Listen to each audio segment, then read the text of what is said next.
साथियों, अरुण जी की स्मृति में इस लेक्चर का जो विषय रखा गया है, growth through inclusivity, inclusivity through growth, वो सरकार की डेवलपमेंट पॉलिसी का मूल मंत्र है। मैं थर्मन जी का विशेष रूप से आभारी हूं कि उन्होंने हमारे निमंत्रण को स्वीकार किया और मैंने कई बार उनको सुना भी है, उनको मैं पढ़ता भी रहता हूं। उनकी बातों में, उनके अध्ययन में, वो सिर्फ भारत में ही बोलते हैं तब नहीं, दुनिया के अन्य देशों में भी जब जाते हैं तो काफी रिसर्च करते हैं। लोकल टच उनकी हर एकेडमिक थिंकिंग में, उनकी फिलॉसफी में बहुत सटीक तरीके से वो उसको नीट करते हैं। आज भी हम सब ने अनुभव किया, बहुत ही अच्छे ढंग से उन्होंने वैश्विक परिस्थिति से लेकर के हमारे देश के बच्चों तक हमें ले आए। मैं उनका बहुत आभारी हूं, उन्होंने समय निकाला।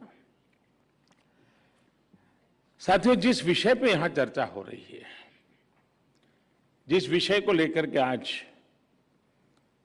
अरुण जेटली व्याख्यान माला का हमारा प्रारंभ हुआ है, अगर मैं इसी को सरल भाषा में कहूं तो एक प्रकार से ये थीम, मेरी सीधी सादी भाषा में मैं कहूंगा, सबका साथ सबका विकास। लेकिन इसके साथ ही इस लेक्चर की थीम आज के पॉलिसी मेकर्स के सामने आ रही चुनौतियां और दुविधाओं को भी कैप्चर करती है। मैं आप सभी से एक प्रश्न पूछना चाहता हूं, क्या बिना इंक्लूजन के सही ग्रोथ संभव है? आप अपने आप को पूछिए, क्या बिना ग्रोथ के इंक्लूजन के बारे में सोचा भी जा सकता है? क्या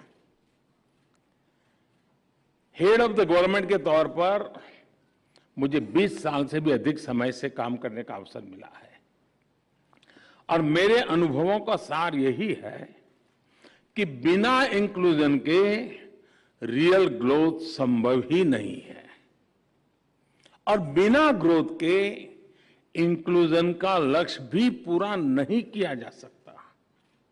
और इसलिए हमने ग्रोथ थ्रू इंक्लूसिविटी का रास्ता अपनाया, सबके समावेश का प्रयास किया।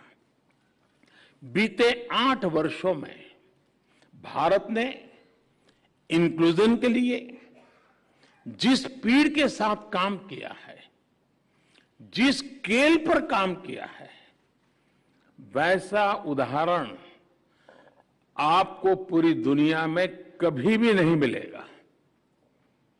बीते 8 साल में भारत ने 9 करोड़ से ज्यादा महिलाओं को मुफ्त गैस कनेक्शन दिया है।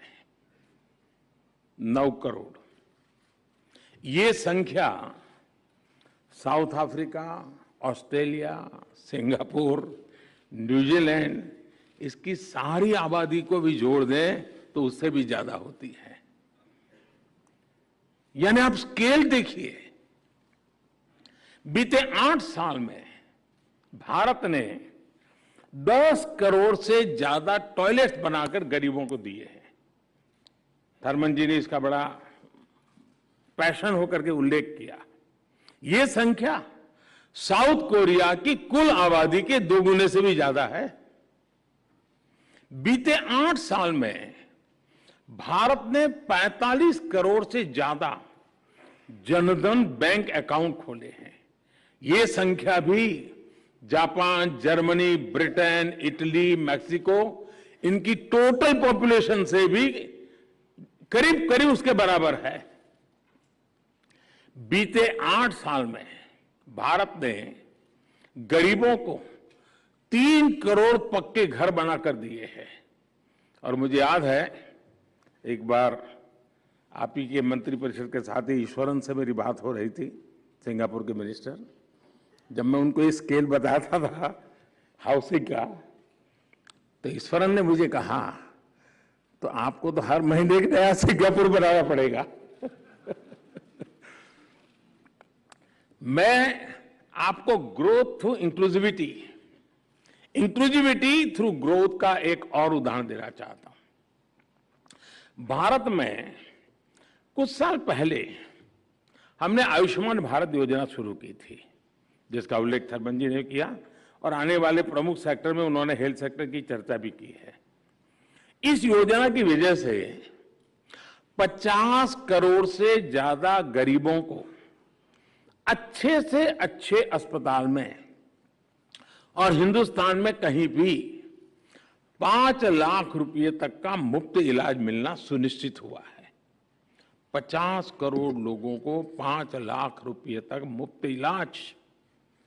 बीते 4 साल में आयुष्मान भारत की वजह से देश के 3.5 करोड़ से ज्यादा लोगों ने अपना मुफ्त इलाज कराया है। हमने इस योजना में इंक्लूजन पर फोकस किया। गरीब से गरीब जो है, आखिर की पंक्ति में बैठा हुआ है, उसको भी आरोग्य के संबंध में आवश्यक अच्छी सुविधा मिले। और समय के साथ हमने देखा है, वो पहलू तो इंक्लूजन का है, लेकिन समय ने बताया है कि इससे ग्रोथ का रास्ता भी बनता चला गया। जो पहले एक्सक्लूडेड थे वो विकास की मुख्य धारा से जुड़े, तो डिमांड भी बढ़ी और ग्रोथ के लिए अपॉर्चुनिटी का भी विस्तार हुआ। जब भारत की 1/3 आबादी जो पहले बेहतर हेल्थ केयर की सुविधाओं से दूर थी, उसे इलाज की सुविधा मिली, तो इसका सीधा प्रभाव यह हुआ कि हेल्थ केयर कैपेसिटी को उसी हिसाब से खुद को मजबूत करना पड़ा। मैं आपको बताता हूं कि आयुष्मान भारत योजना ने कैसे पूरे हेल्थ केयर सेक्टर को ट्रांसफॉर्म कर दिया है। 2014 से पहले हमारे देश का औसत था, एवरेज 10 साल में करीब 50 मेडिकल कॉलेज बना करते थे। 10 साल में 50 मेडिकल कॉलेज, इतने बड़े देश में।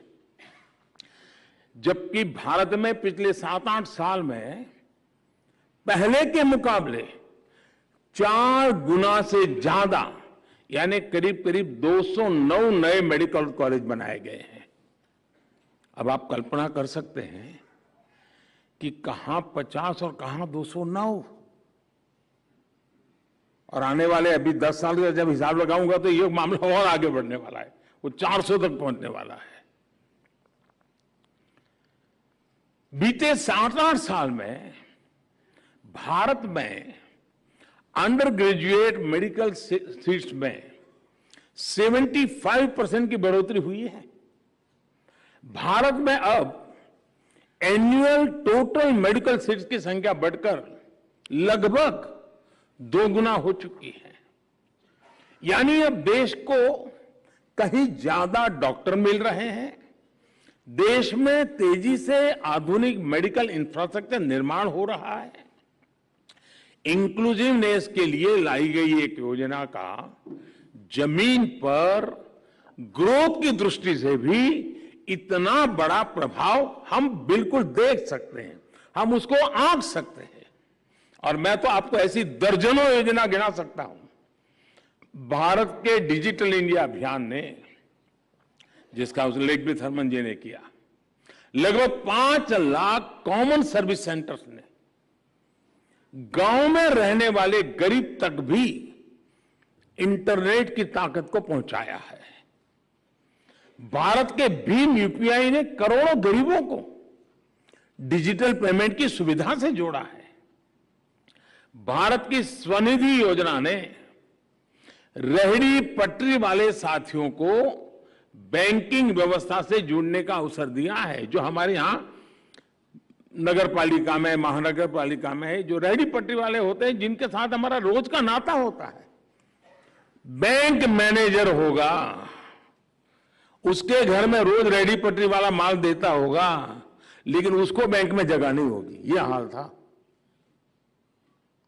आज हमने इसको जोड़ दिया है। उसी प्रकार से भारत ने एक बहुत बड़ा काम किया है, दुनिया उस पर काफी कुछ इन दिनों जो अर्थशास्त्री लोग हैं वो लिख भी रहे हैं, बड़ी बड़ी एजेंसियां उसका रेटिंग भी कर रहे हैं। भारत का एक इनिशिएटिव है एस्पिरेशनल डिस्ट्रिक्ट प्रोग्राम। देश के 100 से ज्यादा जिलों में रहने वाले करोड़ों साथियों को अपलिफ्ट कर रहा है। और ये एस्पिरेशनल डिस्ट्रिक्ट की कल्पना ये है कि हिंदुस्तान के और जिलों की तुलना में जो पीछे रह गए हैं उनकी आकांक्षाओं को हम एड्रेस करें, उनको उस राज्य की टॉप पोजीशन की बराबरी तक ले आए और फिर धीरे धीरे उसको नेशनल टॉप की बराबरी तक ले आए। साथियों, इसका इतना बड़ा पॉजिटिव इंपैक्ट हुआ है और एक प्रकार से इन 100 डिस्ट्रिक्ट का इंक्लूजन हो रहा है डेवलपमेंट की दुनिया में। भारत की राष्ट्रीय शिक्षा नीति और एक बहुत बड़ा पैराडाइम शिफ्ट है और शिक्षा पर भी थर्मन जी ने काफी बल दिया अपनी बातचीत में। भारत की राष्ट्रीय शिक्षा नीति मातृभाषा में, मदर टंग में पढ़ाई पर जोर दे रही है। जो अंग्रेजी नहीं जानता, जो एक्सक्लूडेड है, उसे अब मातृभाषा में पढ़कर आगे बढ़ने का मौका मिलेगा। भारत की उड़ान योजना, इसने देश के, हमने कई हवाई पट्टियों को जीवंत कर दिया, नए एयरपोर्ट बनाए, दूर दूर टियर 2, टियर 3 सिटी में भी हम चले गए और उड़ान योजना लाए। एक फिक्स अमाउंट में हवाई जहाज में सफर की एक रचना की। भारत की उड़ान योजना ने देश के अलग अलग कोनों को हवाई मार्ग से जोड़ा है, गरीब को भी हवाई जहाज में उड़ने का हौसला दिया है। और मैं कहता था हवाई चप्पल पहनने वाला भी अब हवाई जहाज में बैठेगा। यानी इंक्लूजन भी हो रहा है, ग्रोथ भी हो रहा है, उसी का परिणाम है। आज भारत के में एविएशन सेक्टर का ग्रोथ इतना हो रहा है, 1000 से ज्यादा नए एयरक्राफ्ट के ऑर्डर बुक हुए हैं भारत के लिए। इस देश में 1000 से ज्यादा नए एयरक्राफ्ट खरीदा, क्योंकि पैसेंजर वाला इंक्लूजन का जो हमारा अप्रोच रहा, उसी का परिणाम है। अभी थर्मन जी ने जिसकी बात की, जो मैं गुजरात में जिसको मैंने बहुत मुखरता से काम किया था, जल जीवन मिशन, देश के हर घर को पाइप वाटर सप्लाई से जोड़ रहा है, नल से जल। और उस सिर्फ वो पानी मिलता है नहीं, वो उसका समय बचाता है, कठिनाइयां बचाता है, हेल्दी कंडीशन के लिए वाटर की बहुत बड़ी भूमिका रहती है। उन सारे दृष्टि से ये मिशन बहुत बड़ा सामाजिक जीवन, और जिन्होंने बच्चों के न्यूट्रिशन का विषय किया, उसका संबंध पानी से भी है। शुद्ध पानी, पीने का शुद्ध पानी, ये भी न्यूट्रिशन के लिए, बच्चों के लिए बहुत महत्वपूर्ण विषय है। और हमारा नल से जल अभियान उस इश्यू को भी एड्रेस करने वाला का एक बड़ा महाअभियान का हिस्सा है। सिर्फ 3 साल में ही इस मिशन ने 6 करोड़ से ज्यादा घरों को पानी के कनेक्शन से जोड़ा है। भारत में मोटे तौर पर लगाया हिसाब तो 25-27 करोड़ घर है, उसमें से 6 करोड़ घरों को पानी पहुंचा दिया है जी। ये इंक्लूसिवनेस आज देश के सामान्य मानवी का जीवन आसान कर रही है, उसे आगे बढ़ने का हौसला दे रही है। और किसी भी देश के विकास में इसका कितना महत्व है, ये आप अर्थ जगत के लोग जो यहां बैठे हैं वो भली भांति इस बात को जानते हैं। मैं आपको एक और उदाहरण देना चाहता हूं। आप भी जानते हैं, और ये तो मैंने देखा है कि यूएन में भी इसकी चर्चा होती है, एसडीजी में भी उसकी डेवलपमेंट गोल के अंदर इन मुद्दों पर चर्चा होती है। और वो कह रहा है, दुनिया में दशकों से अनेक देशों में प्रॉपर्टी राइट्स ये बहुत बड़ा इश्यू बना हुआ है। और जब प्रॉपर्टी राइट्स की बात करते हैं, तब समाज के जो आखिरी लोग होते हैं वो सबसे ज्यादा वल्नरेबल होते हैं, उनके पास कोई दस्तावेज नहीं होता है, सबसे ज्यादा मुसीबतें उनको झेलनी पड़ती है। लेकिन आपको जानकर के खुशी होगी कि भारत ने इस दिशा में जिस तेजी से काम किया है वो अभूतपूर्व है। और मैं मानता हूं दुनिया के एकेडमिशियंस, दुनिया के इकोनॉमिस्ट इस विषय को अध्ययन करेंगे और दुनिया के सामने इस विषय को प्रस्तुत करेंगे कि स्वामित्व योजना के माध्यम से देश के ग्रामीण क्षेत्र में घरों और इमारतों की मैपिंग का काम बड़े पैमाने पर चल रहा है। अभी तक भारत के 1.5 लाख गांवों में ये काम हम ड्रोन की मदद से करते हैं। ड्रोन से सर्वे होता है और टेक्नोलॉजी का भरपूर उपयोग होता है और पूरा गांव वहां मौजूद रहता है जब ये सारी प्रोसेस होती है तब। और 1.5 लाख से अधिक कामों में ड्रोन से ये सर्वे पूरा किया जा चुका है और 37,000 स्क्वायर किलोमीटर, आप कल्पना करिए, ड्रोन के माध्यम से 37,000 स्क्वायर किलोमीटर जमीन की मैपिंग का काम हो चुका है, मतलब उन घरों से जुड़ी हुई जमीन वाला।